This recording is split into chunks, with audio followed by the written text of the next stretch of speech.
Before we move on, be sure to subscribe and with notifications on so you don't miss any of our videos.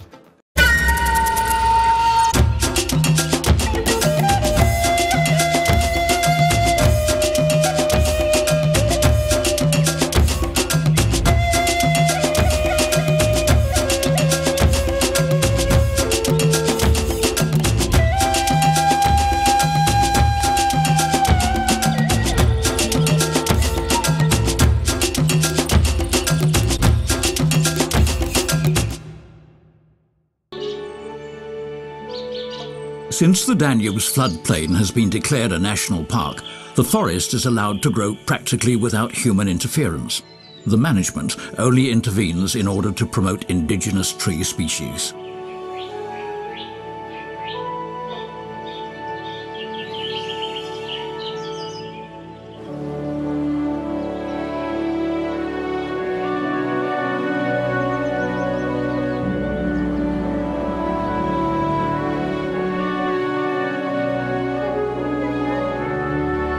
Once the river has calmed down after the spring floods and the water level has sunk by several meters, vast gravel banks still uncolonized by trees will surface.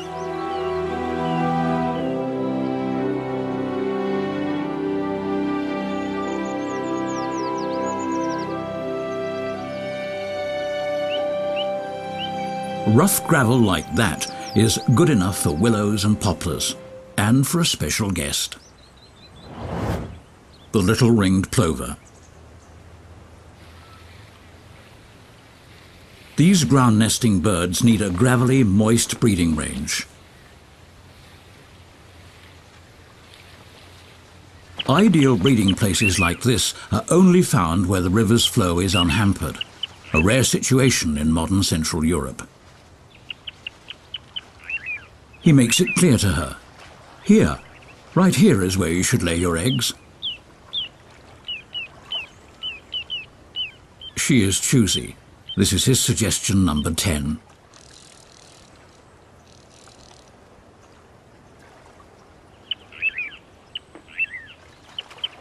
Yes, here. That's right.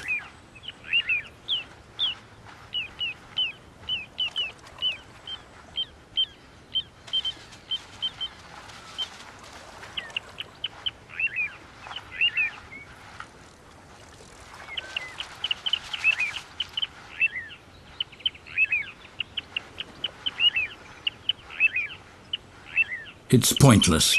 She's got her own mind.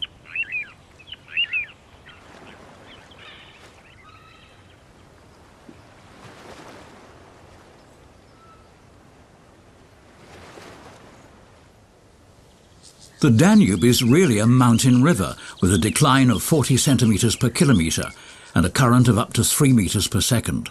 The snow melt in the Alps and storm fronts can cause the river to swell at any time around the year. Apart from the Wachau Valley, this is the Danube's last stretch without a hydroelectric dam. So its bed is free of sand and silt. In the gravelly river bottom, myriads of water insects and other organisms thrive, feeding a great variety of fishes. Vimberbreams and barbels, their bodies, their behavior and their habitat are shaped by the current.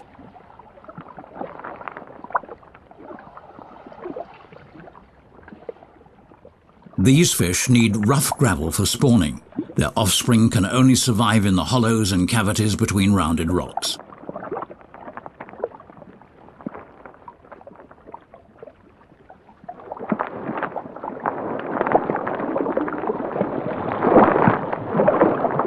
"60 species of fish live in the national park. This astonishing diversity is a result of the diverse and ever-changing currents. The deep, sluggish waters of oxbows are the home of giant catfish. In the shallow water of oxbows, a profusion of water lilies and yellow pond lilies grows from the sand, sheltering swarms of fry.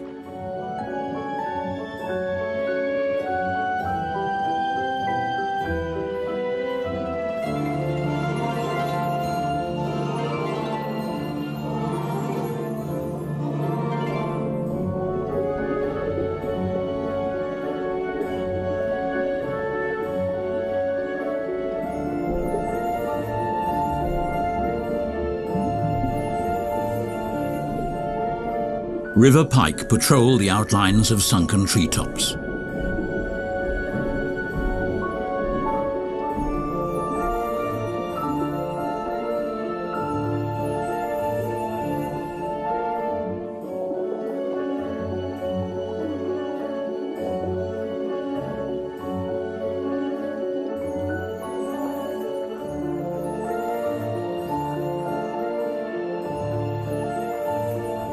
This spacious, silent, dark world below the water lilies remains hidden from view, sealed up by the sky's bright reflection.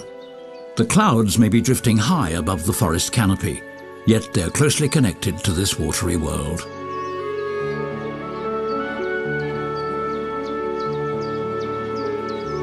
The giant trees of the floodplain, the diversity of water bodies and of fishes, and the protection enjoyed by the park's inhabitants has invited a homecomer, a one-time native who had gone extinct.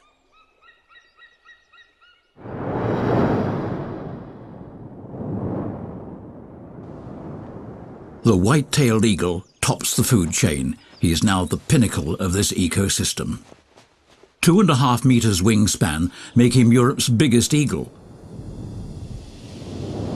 White-tailed eagles mostly hunt waterfowl and fish.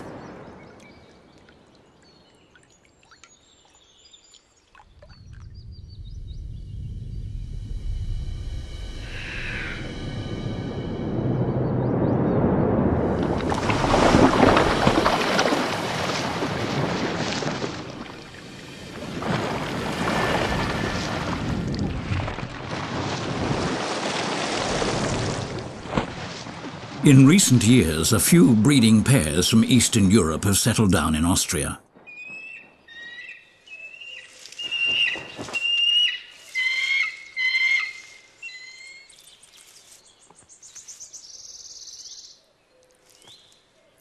The fact that they have stayed proves that the Danube's floodplains are truly regaining their natural state.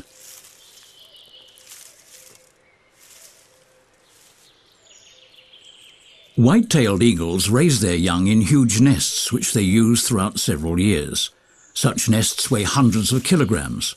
Outside the national park, few trees are big enough to carry that weight.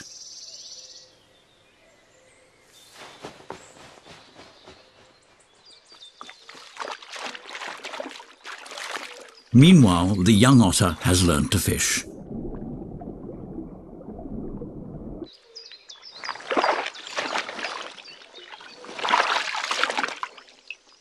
The otter's appetite for fish was the reason why Austria's otter population was practically wiped out.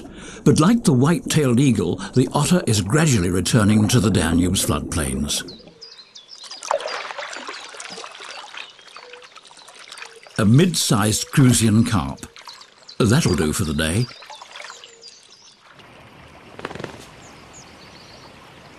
The kingfisher depends on small fish, and like the little ringed plover, on a natural riverscape.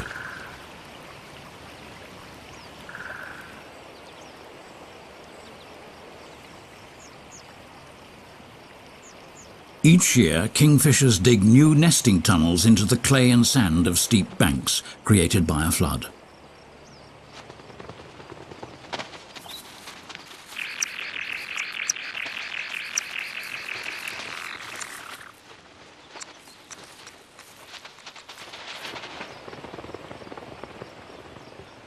Driftwood serves as a vantage point from where the birds can dive deep into the water.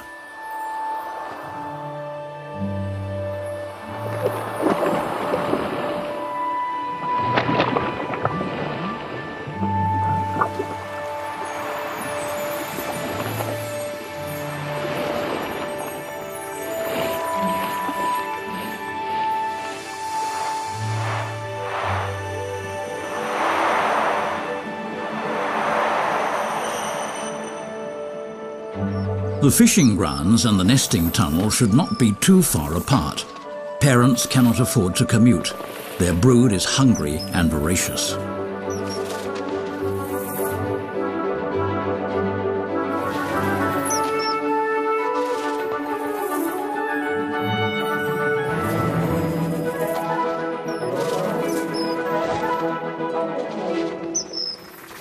A pair of kingfishers can raise up to 4 broods a year, as it often must when floods destroy their tunnels.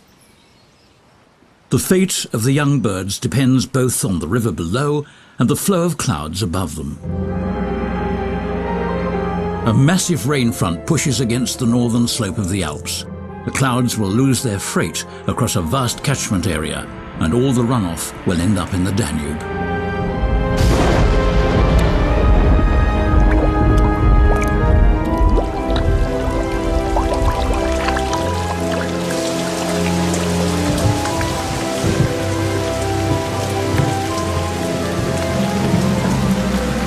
Today, the floodplain is again connected to the main river through various channels. Dams, dikes and embankments that have cut off the river from its floodplain in many places have been removed in the national park area. A few days of rain upstream and the water level will rise up to 5 meters, very suddenly, within just a few hours.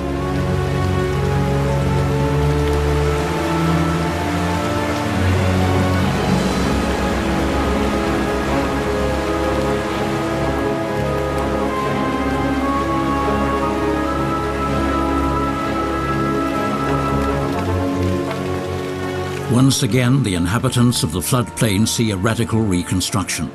Suddenly, the entire landscape is in motion.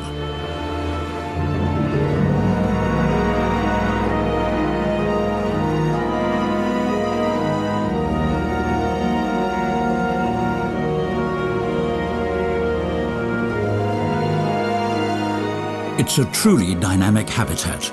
Even the floodplain snails seem quite dynamic.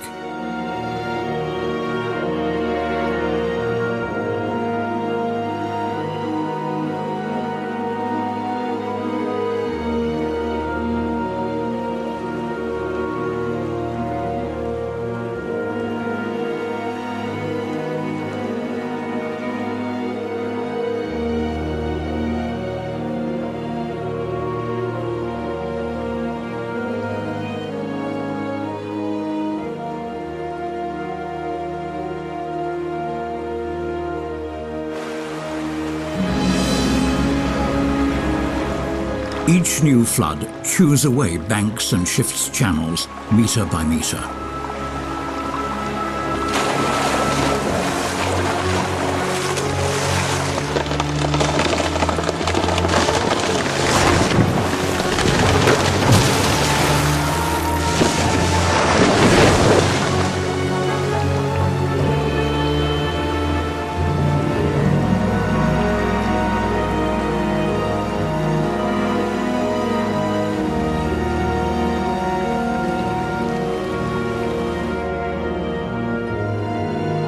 The width of the river is now too great to be really grasped, even from the air. The greater part of the flooded area is hidden below the forest canopy. The trees and shrubs of the floodplain suffer such inundation several times a year. They even profit from this. The water keeps competitors away. The flood may have come suddenly, but not at a bad moment.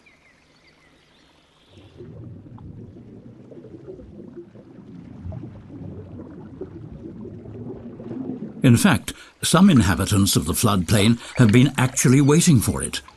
They need a flood to reproduce. Flooded meadows are their spawning grounds.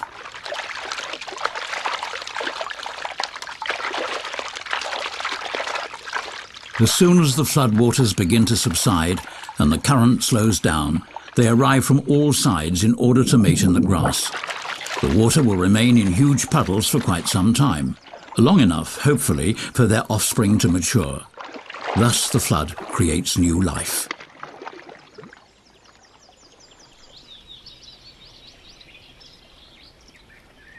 The carp can only enter and leave the meadows when the water level is high enough.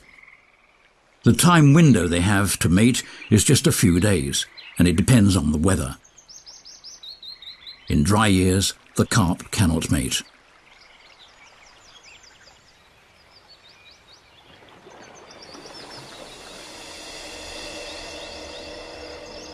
Before the remnant waters seep away, the carps move back to deeper permanent waters.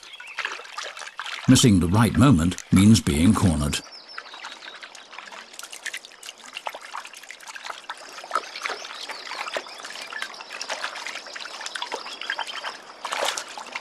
When the river rises, getting out fast is crucial.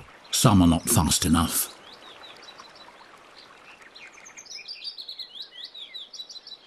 Red deer are powerful swimmers, but currents can be so violent that they stand no chance.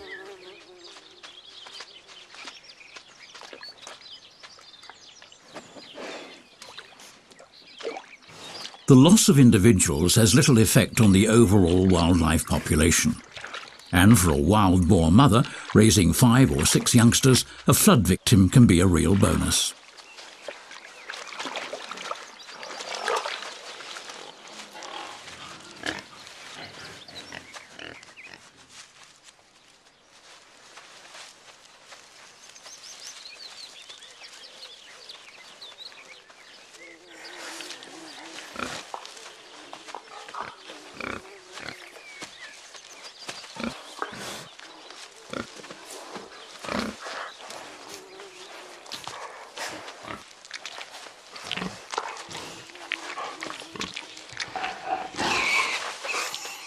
The sheer height of fresh gravel banks and the driftwood deposits on them mark the floodwater levels.